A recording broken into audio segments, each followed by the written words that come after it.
In this film, we're going to explain how your body processes the food you eat in order to provide all your body cells with the energy they need.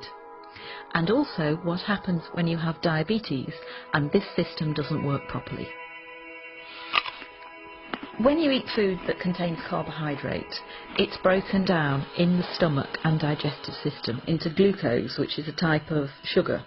We need glucose from food because that's what gives us energy. Carbohydrate-containing foods are things like starchy foods, sugary foods, milk and some dairy products, and fruit. This glucose then moves into the bloodstream, and the body detects that the blood glucose level is rising.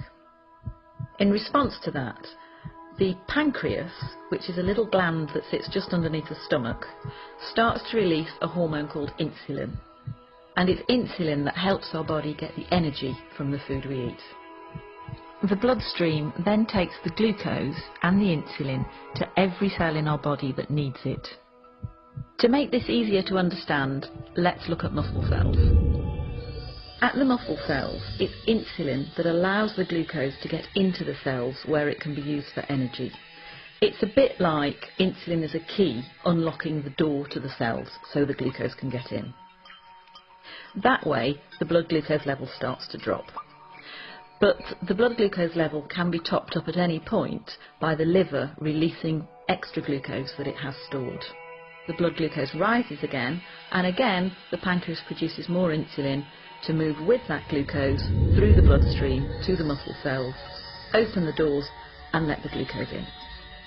The body functions best with the blood glucose at an optimum level. It doesn't like it if the blood glucose rises too high. Normally, there's a cycle within the body which balances out the glucose and the insulin level, and this is achieved by the food you eat, the pancreas and the liver. However, in some people, the system doesn't work properly and they develop diabetes. There are two main types of diabetes, type 1 and type 2. In type 1 diabetes, the body isn't making any insulin at all.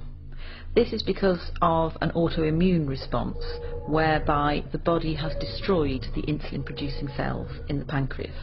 We don't entirely know why that happens in some people and not in others. Type 1 diabetes accounts for about 15% of all cases. It's most often found in the under 40s, and it's by far the most common type of diabetes found in childhood. In type 1 diabetes, the carbohydrate-containing food is broken down into glucose as normal. That glucose then moves into the bloodstream. Normally, the body would produce insulin to let that glucose into the cells, but in type 1 diabetes there is no insulin being produced, so the glucose can't get into the body cells at all. So the level of glucose in the blood rises and rises. The body tries to lower the level of glucose, it tries to get rid of the glucose through the kidneys. That's why people who have undiagnosed type 1 diabetes tend to go to the toilet a lot to pass urine. As the kidneys filter the glucose out of the blood, they also take a lot of water with it, so the person with diabetes will get very thirsty. The urine contains a lot of glucose, and that creates an environment where it's quite easy for bacteria to thrive, so it's also quite common to get thrush or genital itching.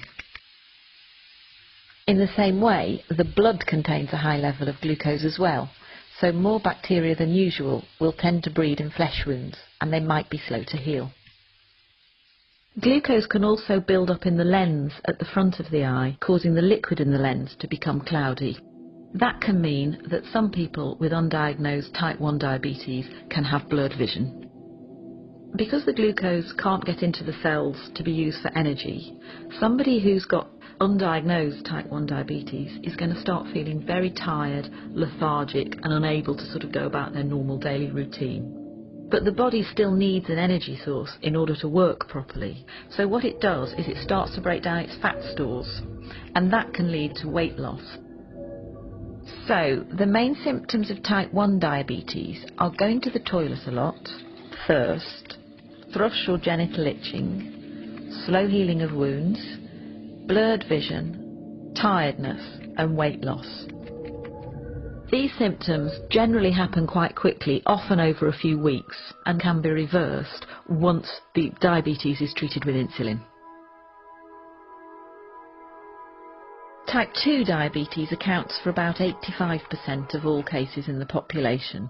It's most common in the over 40 age group in the white population and in the over 25 age group in the black or South Asian population. Type 2 diabetes is a little more complex because of slightly more processes at work. Either the body isn't producing quite enough insulin, or the insulin it is producing isn't working properly. That can be due to being overweight, because a build-up of fat can stop insulin doing its job properly, but it can also happen in people of a healthy weight. So in type 2 diabetes, the carbohydrate-containing food is broken down into glucose in the stomach and digestive system as normal. That glucose then moves into the bloodstream. The pancreas starts to produce insulin, which moves with the glucose through the bloodstream to all the body cells which need glucose for energy. However, the glucose can't always get into the cells because the locks to the cell doors have become furred up with fat deposits.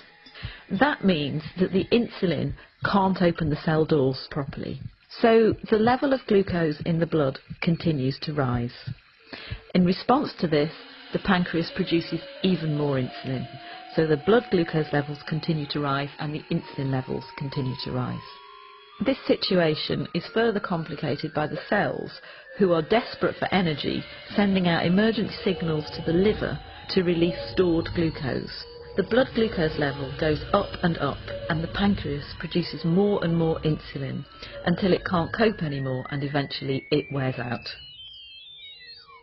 As with type 1 diabetes, the symptoms of type 2 diabetes are going to the toilet a lot, thirst, thrush or genital itching, slow healing of wounds, blurred vision, tiredness and weight loss in some people. The symptoms for type 2 diabetes come along very slowly, and some people don't have any symptoms at all. So for that reason, people can live with type 2 diabetes for up to 10 years before they realise that they have it. Type 2 diabetes can be treated in a number of different ways. Initially, it may be sufficient to make changes to the food you're eating and to take extra physical activity or lose any weight that may be appropriate. But type 2 diabetes is a progressive condition, and most people will need some form of medication to treat it.